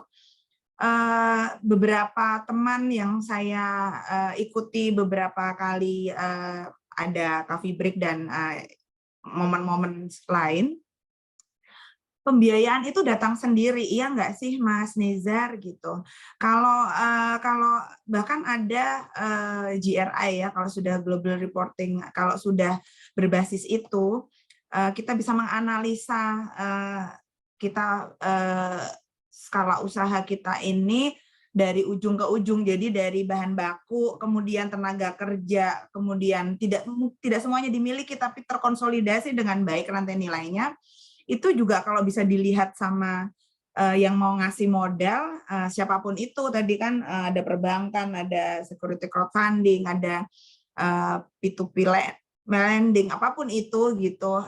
Pertanyaannya adalah pencatatan. Jadi kita semua beruntung hari ini Hijrah punya apps-nya, bisa untuk mencatatnya sudah ada apps-nya, untuk kemudian di teman dari kontrak hukum juga memiliki apps yang gercep memberikan respon. Kemudian dari SMS Hub, saya bacanya SMS Hub ya, sorry kalau salah Mbak Nunung.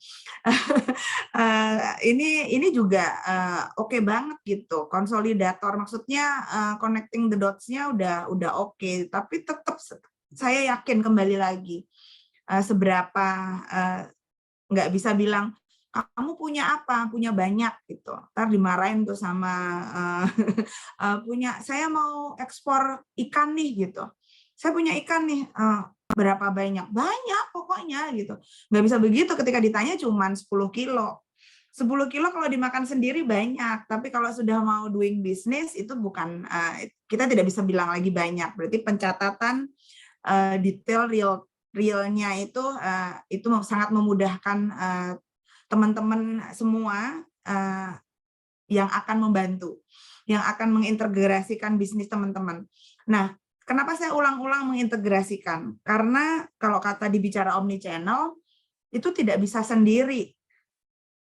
Udah mau satu channel aja nggak bisa sendiri kalau mau mantau pemasaran ya. Apalagi ini sudah omnichannel, semuanya jadi satu. Berarti harus ada dedicated team, dedicated orang yang akan melakukannya. Jadi teman-teman harus punya tim yang solid. Kami tidak mengharapkan Pak Presiden, Pak Teten Mas Duki, kita semua yang di sini tidak mengharapkan terciptanya chief of everything. Jadi semuanya dikerjain sendiri gitu. Enggak deh, jangan gitu. Banyak yang bantu, tapi juga banyak bagi hasil, bagi tugas ya. Jadi masing-masing bisa fokus di ada untuk shipper juga. Kalau sendiri-sendiri juga kalau nggak terkonsolidasi jadi mahal. Tapi kalau bisa di-link dengan aplikasi yang pergudangan, pengiriman, dan lain sebagainya, itu bisa membuat efisiensi usaha.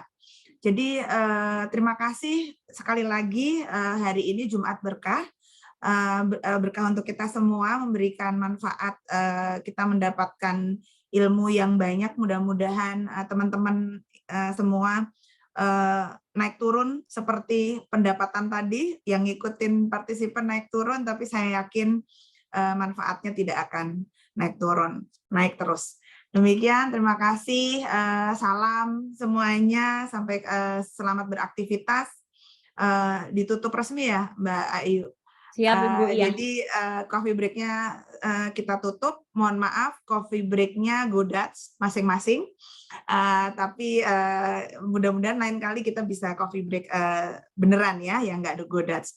Demikian, terima kasih. Wassalamualaikum warahmatullahi wabarakatuh. Bye. Waalaikumsalam warahmatullahi wabarakatuh. Terima kasih Bu Sari yang sudah menutup secara resmi acara hari ini, yang tadi katanya coffee break ternyata kayak makan daging begitu ya Bu ya, karena para speakers yang sangat alhamdulillah bersemangat nih untuk membagikan ilmu maupun sharing pengalaman dan wawasan kepada teman-teman wirausaha. Nah, ini untuk teman-teman nih sepertinya ada yang baru join. Nanti coffee break kita ini akan kita upload ke channel YouTube kita. Jadi nanti kita akan informasikan di Instagram, jadi channel YouTube-nya, dan juga link untuk langsung mengakses coffee break pada hari ini gitu. Terima kasih lagi kami ucapkan kepada para speakers hari ini, Mas Nizar, Mbak Rike, Mas Daniel, dan juga Mbak Nunung yang sudah menyempatkan hadir. dari tadi pagi hingga sekarang masih on terus, dan juga untuk para peserta yang dari tadi pagi juga sudah antusias banget bertanya, pertanyaannya juga kayaknya setengah curhat begitu ya, tapi alhamdulillah bisa terjawab semua oleh para speaker. Terima kasih untuk para asosiasi enabler dan juga teman-teman sekalian yang sudah hadir ikut mendengarkan pada hari ini. Terima kasih sekali lagi, semoga kita bisa berkesempatan untuk bertemu di kesempatan yang lebih baik. Saya ingatkan lagi, jangan lupa isi daftar hadir dan juga jangan lupa mendaftar ya teman-teman ke Entrepreneur Development di link yang sudah disediakan di kolom chat, karena pendaftaran tinggal 2 hari lagi. Jadi teman-teman yang mau bertemu dengan expert-expert seperti para speakers kita hari ini dan juga lebih banyak lagi, jangan lupa daftar di kegiatan Entrepreneur Development 2023. Langsung saja ketik linknya bit.ly/entredev 2023 gitu. Sampai ketemu teman-teman di kesempatan yang akan datang. Kita tutup acara kita hari ini. Terima kasih teman-teman atas partisipasinya. Assalamualaikum warahmatullahi wabarakatuh. Selamat siang teman-teman. Terima kasih. Terima kasih. Assalamualaikum. Waalaikumsalam.